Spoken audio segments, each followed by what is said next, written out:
So remember a couple of weeks ago when I told y'all about Purpose at Steppenwolf? Yeah, that's the play everybody's been talking about, not just me. The one showcasing the drama of a fictional Black Chicago family full of esteemed civil rights leaders, pastors, and congresspeople. Yeah, now we're on the same page. Well, people have been raving about it so much that the run has been extended again through mid-May. The Sun-Times, the Daily Herald, and the Trib have all given Purpose 4 stars, with the Trib calling it the birth of a truly great new Chicago play. So, don't wait to go see it. The show must close May 12th, and tickets start at $20 at steppenwolf.org. That's steppenwolf.org. Today on CityCast Chicago, I recently moved, and apparently I'm at that age now where wine is the new housewarming gift of choice.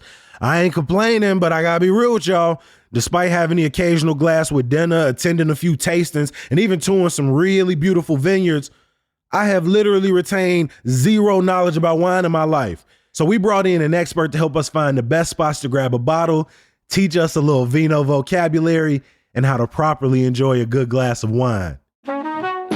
It's Wednesday, April 17th. I'm Jacoby Cochran, and this is What Chicago's Talking About.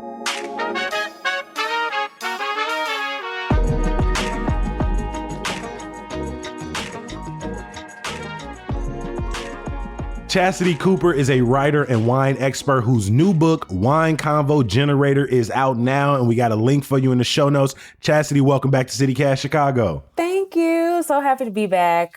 Hey, every time you're on the mic, we have a fantastic time. Speaking of, last time you were here, we were in this mug singing jingles together. Adriana first. But one of your great passions is wine. You have traveled the world learning about wine, sipping and sampling. So you are a perfect person to ask. Is Chicago a great city for finding and enjoying good wine? Absolutely, 100%. I will stand 10 toes down on it just because we not only have a wonderful culinary scene, like everybody knows you can come to Chicago and eat well. We're able to have great cocktails, great beers, but I think sometimes wine gets lost in that conversation. And as the resident, in resident meaning in my family, in my friend circles, being the wine nerd, that's just kind of been like my thing to find the spots to go to. If there's new spots that are coming to town, being the first to maybe hit them up on Instagram and be like, oh, when y'all get here? Or how long have y'all been here? So yes, Chicago is a wine city, believe it or not. New York, of course, because it's right there. It's the closest to Europe, But, LA gets a lot because they have, Napa and amazing Sonoma. Vineyards. Yep. Yeah, but we too should be in that conversation. And I just want to be that ambassador for Chicago being a great wine city. I love that. We're going to get into some more details throughout the conversation, but let's hit the ground running. For the Chicagoan's Guide to Wine, we got to talk about a few of your favorite places. What's a spot or a couple spots that just have a great selection to choose from? You go there, and regardless if you new or you're old to the game, they're going to have something for everybody. Easy Does It on Milwaukee is I feel like I'm always there. We run into each other there all three the time. times. Yes. It's honestly the approach that Zach and his team have taken, and they've been around for 4 years, just about. It's easy going because wine can be intimidating. So you walk in, beautiful space, and the wine menu is up on the wall, and it has more approachable descriptions and not just oh, this is a Cabernet Sauvignon from Napa. It'll say something like toasty and, fun, or, juicy and sweet. I'm butchering the descriptions, but it's really just being able to kind of catch your eye and be like, oh, I like something juicy and fun. Let me go ahead and order me a glass of that. And then beneath that description, you'll get, okay, this is where the wine is from. This is the grape variety, and of course the price. But Easy Does It, hands down, I'm taking everybody there. You come to visit me. That's the first place we're going any day of the week. Then I would say All Together Now, which is also in Ukrainian Village. All Together Now has not only a beautiful wine selection, but they have really good food. So that's fun to go and visit. I just found out, I've known about the place, but had the chance to go this weekend. Deep Red Wine Merchants. It's kind of Logan-ish. It's off of another one off Milwaukee, but really cool bottle shop. You can also get great wines by the glass there. Beautiful Rind is another one. Like, I could go on and on. You could. I'm gonna just give you one more because I know we'll talk about other ones over the course of the conversation. Actually, two more. Webster's Wine Bar, that's in Logan. And then if you like champagne, if you're downtown and you want to feel a little fancy, Pops for Champagne. It's been open for 40 years. And it's just it's a treasure trove of beautiful champagne. And they got other wines too. So obviously you are at the expert level at this point. You've talked bottle shops, you've talked sort of places you can get a good meal, places you can get good music.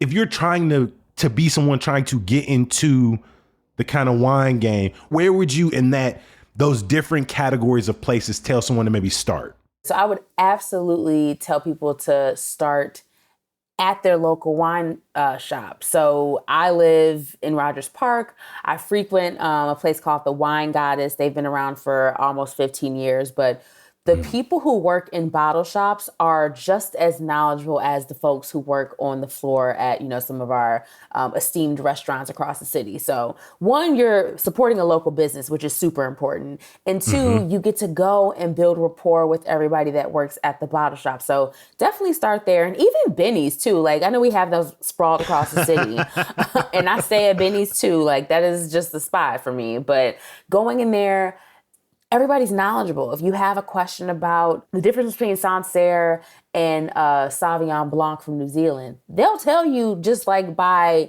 off the top, like what the differences are on the palate. So I would start at your local bottle shop. Then, if you're like, oh, I want to actually do more of a formal tasting, we have City Winery and we have Chicago Winery, which are, both downtown. They have tasting rooms. They have opportunities for you to go and, have a flight or two. Good Funk is another one that's downtown. A lot of like natural wines. We talked about a lot of these places that have great selections, but what's a place that has a good house wine, right? These are typically less expensive, available by the glass, geared towards a wide tasting, and really can help if you're overwhelmed with like maybe a big menu and you just want to go to a place that their in-house wines are notable and something you can trust. Yeah, I would say, all of these places I've mentioned so far do have like their own house wine. You have places like Figo Wine Bar. I'm trying to remember. That's like Lakeview area. They have some great house wines. Juve is in Andersonville. They have their house wine is like during their happy hour is a cava. So you go in, get a great cava, $5, order you some oysters. If you want some more food, they have that as well. But these are places like the neighborhood wine spots that also serve food that have these things consistently on their menu. So I would say Figo and Juve are two places where I'm like, I know I'm going to be able to get a great glass of cava for $5 between the hours of 3 and 5. And that's where I'm going to go. I love that. A question that just came to mind, because a lot of these places are great neighborhood spots, can bring you to great spots around the city. But there are a couple of places that a ton of neighborhoods have. Walgreens, Jewel Osco, CVS. How do you feel about the wine selections that are in, maybe our local corner store, in our local grocery store, in our local pharmacy? How are you too bougie for Walgreens wine? Never that. So I actually pulled up to the Jewel yesterday. The grocery store is obviously, and Target, Walmart, like the big box stores, they're going to have the wines that you'll find literally everywhere. Josh Wine, Bread and Butter, La Marca. So no, I'm never too good to pull up and go and grab my, bottle of Via Ray, Issa Rae's Prosecco at Target. Yeah. What somebody say? I'm gonna mix my Issa Rae Prosecco with my Meg Thee Stallion tequila. Wow. And I might have to join them with that because that sounds like a crazy combination. But Black Girl Magic, like you have to support it. All right, now if you listening, you thinking, Kobe, these recs are great, but I don't even know what kind of wine I like. We got you. Chastity is going to give us a wine 101, so stay tuned. And remember, all of these recs are in the show notes. This episode is brought to you by ShipStation. If you run an e-commerce business, you know how much work it takes to produce something great while dealing with complicated shipping issues. That's why over 130,000 companies have turned to ShipStation, an innovative tool that allows you to focus less on shipping and more on building your brand. With ShipStation, you can manage orders, label printing, reporting, and customer service on one easy-to-use dashboard. You'll reduce warehouse costs with reliable enterprise solutions and save thousands on shipping costs with discounts up to 89% off. Plus, you can effortlessly import orders from everywhere you sell online. So, turn your shipping challenges into opportunities for growth. Go to ShipStation.com and use code POD to sign up for your free 60-day trial. That's ShipStation.com, code POD. Just watching you, and this is just a compliment, just watching you talk about this love of yours. I just want to know, how did wine come up? You talk about being the resident in your friend group and your family. How did wine become that passion in a city where, you know, we're known for beer? We're a state over from great bourbon and whiskey tours. Exactly. Like, you know, wine isn't the first thing people think of when they think of Chicago. How did that become so important to you? When I was in school many years ago, I took a trip abroad. My first trip to Europe, I went to Spain. So I studied abroad for the summer. And in Spain, in a country like Spain, where wine is like water, practically, it was just really cool to see how culturally it played a role in just their everyday life. Everybody's like taking lunch and they're taking a beat, and you'll see people out on the plaza enjoying a glass of wine or two or some sangria or whatever. So I think being able to, you know, experience that in real time really stuck with me. And I think we'll go back to, you know, college. I went back to drinking amaretto sours and, you know, stuff like that before I graduated. Moved to DC. And then that spring of 2012, Scandal came on. So you had Olivia Pope. Right. You had Pope in there with the 50-ounce glass. Listen, all the Black girlies in DC at that time, we were all in trench coats. We were all trying to go to Crate and Barrel and find those glasses. And we were telling everybody it was handled. Like that was our thing. And so just seeing a Black woman, and I mean, on a show that obviously was amazing and it just blew up, but like seeing that representation also sparked something in me too, because in my family in particular, like wine wasn't like the thing on the table at I mean, it was there, but it wasn't like, hey guys, let's have dinner and like, let's open this great bottle of wine. Like it was usually, you know, uncles and aunts would have, you know, a variety of spirits, or they'd make really great punch for us to enjoy. And so being able to see a character like Olivia Pope just enjoy and know about it. And then her dad played into it and her mama liked it too. I was like, oh, this was like a family affair. I love it. No, understand. When you think about picking up wine across the city of Chicago, you talk about in your home and not being a big thing. Like my mom's a collector now, right? She travels the country, travels the world. But when I was growing up, there wasn't a lot. And when I think about my neighborhood, the only places you probably could get it were those pharmacies, those grocery stores. So when you think about like the availability of high-end wines geographically in this city, do you think that also plays that maybe the accessibility to certain wines is limited to where you live in the city, like so many other resources and amenities? Yeah, I think accessibility does make a difference. And I'm so glad you brought that up, because just wine in general, and it's really part of the reason why I got into this industry. One, because I wasn't seeing a lot of people like me. You know, I remember drinking Barefoot and Yellowtail at Syracuse with my homegirls, and it, again, didn't occur to me without like, we were just like, oh, we got some wine. We having a wine night. But accessibility is such a passion for me in wanting to make, you know, certain grape varieties accessible to people that they might not even think about. You may not even have the chance to go to Germany, but if I'm doing a private tasting, I'm gonna bring Germany to you. So it is important. And I think I wanted to continue to be grounded and rooted in accessibility, in things that people can enjoy, and they don't have a sense of embarrassment or fear of asking questions, or it's helpful for me to exist so that people can enjoy it too. Yeah, speaking of, I mean, you run in circles of experts, but you're also, writing books and providing resources for newbies, for people to come in. So for you, what's a place where you can take both your friends you want to introduce to the game, but also you could bring people there who, when you want to connect on a slightly more elevated level, that everyone feels involved?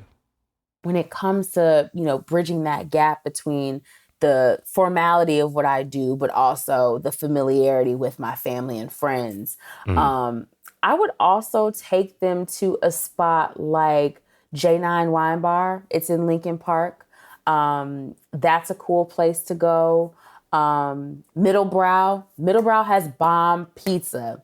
So that's always like a nice entry point for people. Like if you're going to feed them good, you're also going to, be able to have them enjoy. And they make their own wine too. Like I think that's a great place to find, what people enjoy texturally on the palate. What flavors do you enjoy?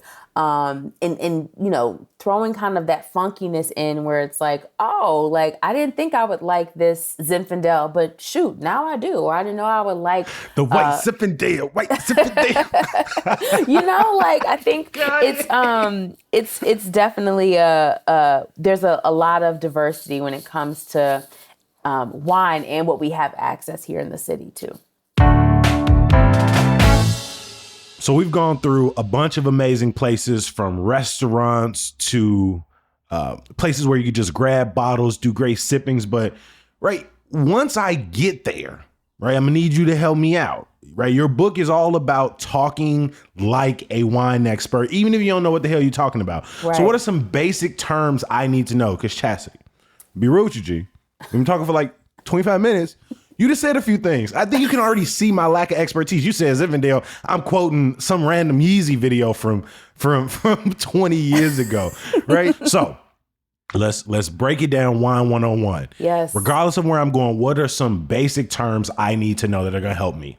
Absolutely. So the first thing I always encourage people to do when they are tasting wine is to remember the 5 S's. So you want to see, swirl, sniff, sip, and savor. Okay. All right. So really it's about activating the senses, realizing that drinking wine is a multi-sensory experience. It's how does it feel on your palate? What does it smell like? What are you actually seeing in the glass? Mm-hmm. So a few of those I can understand, right? Savor, right? Maybe a little swirl. Why is it such a sensory experience? Like when I'm thinking about going to a brew pub, no one's telling me smell the beer. No one's like swish the beer around. Right. I will say that's a great example. So with beer, it's more of like, you're tasting the hops. Like you might get notes of caramel or, obviously you're going to get like a lot of yeastiness because it's, fermented grain.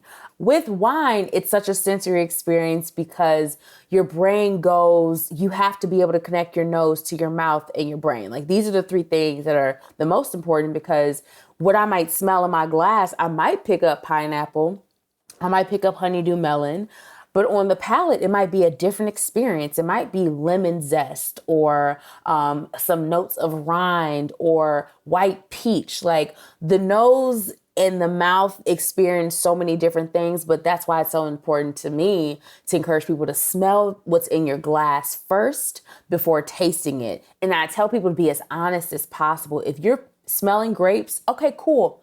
You should be smelling grapes because it started as actual grapes. But then I want to take people a little bit deeper. Like if you're smelling now later, I used to describe like some certain wines like, I'm picking up green now later or banana now later. Like, and still do, because sometimes it smells like that. But if I'm, at a trade tasting, then I'm talking about phenolics and the terroir and all that stuff. And there's a time and place for that. But I think the 5 S's are really the foundation for you to be able to, give yourself that permission to taste and enjoy what's in your glass. Obviously, there are so many different types, right? We've said things like Cab, a Merlot, right? A Zinfandel. Like in terms of across all of these types of spots, what do you think are like maybe the the three like sort of staple wines that regardless of these spots, they're probably going to like have a good one for the beginner, like the maybe the ones I should ask for so I don't get lost in all these different names and different categories. Totally. I think the first one that's always going to be one to ask for is a Pinot Noir. If you can get Pinot Noir from Oregon, which is one of my favorites, go for it. But Pinot Noir from California is good. I see why you wrote this book, G, because it really, if I just say that, do y'all have a Pinot Noir from maybe Oregon? Like, bro, I feel, oh my God, like, I'm getting goosebumps just saying that out loud. I was like, and then if you go a little bit step further, like from the Willamette Valley, and they're like, oh, snap, you really know your Pinot. Let me go see what I have. So Pinot Noir is always Pinot a good Noir. one. People might throw tomatoes at me for saying this, but Chardonnay, I say Chardonnay because you can get different styles of Chardonnay. You can get still Chardonnay. You can get Chardonnay that's going to be more oaky, more buttery. You can get Chardonnay that has not even seen an oak cask or any oak oakiness at all. And then you can get it in Champagne because Blanc de Blanc is all Chardonnay. So I would say Pinot Noir, Chardonnay, and a fun one, orange wine. Here's the thing with orange wine, though. It's not, first things first, it's not made from oranges. So just like, throw that, if you don't like oranges, don't have to worry about it. If you love white wine, you absolutely will enjoy orange wine because typically what happens is orange wine it can be a mixture of different grape varieties where it's like, oh, I have this Riesling, I have this Gewürztraminer, I have this Pinot Grigio, and I want to make something cute. Get all the grapes, squeeze them and crush them. I want to snatch just a little bit of color from them, but I'm really looking for the different complexities that each grape variety is bringing me. And then you have a beautiful orange wine. So I would say Pinot Noir, Chardonnay, and always just look for a good orange wine because it's funky, it's different, and it's a lot of fun. I absolutely love all of these suggestions we've gone through, from places to little tips and tricks for when I'm actually at a location. Chicago isn't known for any vineyards or, it's not on your best wine tours in America list. But are there any places, whether in the Chicagoland or nearby, where you can get a more hands-on experience, whether it's wineries, vineyards, tours, and the like? The beautiful thing about living in the Midwest is that we do have access to these places. And a lot of people don't know this, but the Midwest played a huge role in just the establishment of American wine culture. So the first AVA, or the first American viticultural area, was actually in Missouri. People think it was Napa. Napa was actually second. Missouri was actually the first place where it's like, oh, we can grow grapes and we can make wine. Love it. The next place I would say, so you have Missouri, you have Ohio, you have Wisconsin. All these places make wine, believe it or not. But the one place I would say, pack up the car for a weekend, Traverse City in Michigan. I'll tell you why. So Michigan, one of their, most beloved fruits that they do well are cherries, cherry orchards. So there's a ton of cherry orchards, and there's a number of different wineries that actually converted from cherry orchards into wine vineyards. Traverse City produces really beautiful Rieslings that they do different white wines like Gewürztraminer, Pinot Grigio, but they also do reds like Pinot Noir. They do Cabernet Franc, like all these different grape varieties that you can find. But that's the weekend trip. If you want to get like a full Midwestern wine experience, highly suggest just packing up the car, hopping on 94 and driving 4.5 hours to Traverse City, because that's the spot. I love that. Any Midwestern brands that you really enjoy that you try to keep on hand or you try to put people on? Yeah, gonna start and shout out to Krishan Lampley of Love Corkscrew. She's based here in Chicago, but gets her grapes all over. Great. Her wine is delicious, and you could find it everywhere: Benny's, Jewel, Target. There is the Illinois Sparkling Company, so they do their own wines as well. They're 2 hours about like southwest of here near Starved Rock. So that's where their tasting room is. Those are just a couple that I would say here, home base, that, you know, people should try to drink more of. Do you have any more tips? And I won't even say for the person interested getting into wine, me. Any more tips for me, someone just trying to get my journey off the ground so that one day my conversations and my gifts and my selections just make it seem like I know what the hell I'm talking about, G? Go into your local wine shop and ask all the questions. And don't be afraid or ashamed. If you know you love Merlot, doggone it, go get you a bottle of Merlot and ask all the questions about it. I think a lot of times when I first got into wine, people would kind of like wine shame people. And that's not cool. Like, oh, you like Merlot? Like, yeah, I like Merlot. What you gonna do about it? Like, what do you like? So just move the shame, move the, fear to the side. And if wine is something that you are really wanting to, get into, then raise your hand. And I mean, there's so many opportunities for people to become somms and to learn more about wine, and just like hit me up. Like, I literally am happy to be like, all right, it's Monday. You want to go taste? I know a place. Let's go. Chastity Cooper is a writer and wine expert, and her new book, Wine Convo Generator, is out now, and links are available in the show notes. Chastity, we always appreciate you making time for CityCast. Thank you. Thank you so much for having me. It's great being here.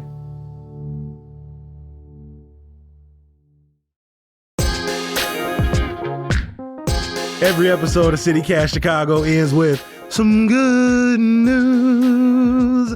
I know I'm a little late here, but I got to get some love to the individuals that were drafted by the Chicago Sky this week, and that includes two netted champs, including this year's tournament MVP, South Carolina's Camila Cardoso, and last year's tournament champion MVP from LSU, Angel Reese. We also got to show some love to Brianna Maxwell from Gonzaga.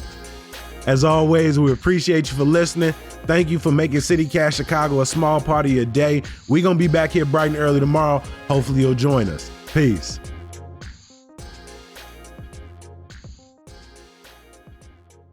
I would agree. Your dogs would agree too. They was like, yes, Kobe, preach. Segregation impacts everything.